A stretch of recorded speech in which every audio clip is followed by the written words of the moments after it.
Adding keywords to your WordPress website effectively boosts SEO and improves search engine rankings. Here's how to do it. Using an SEO plugin. Install an SEO plugin. Go to Plugins, add New in your dashboard and install a plugin like Yoast SEO or RankMath. Optimize posts and pages.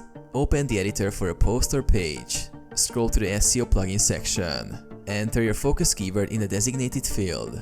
The plugin will guide you to optimize content, title, meta descriptions, and more for the keyword. Add keywords to meta tags. Under the SEO plugin settings, you can add meta descriptions containing your keywords. These descriptions appear on search engine result pages. Add keywords in key areas. Content. Naturally include keywords in headings, paragraphs, and image alt text.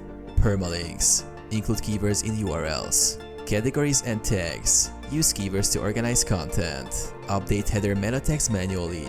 If not using a plugin, edit the theme's header file to add keywords in meta tags, though this method is less effective for modern SEO.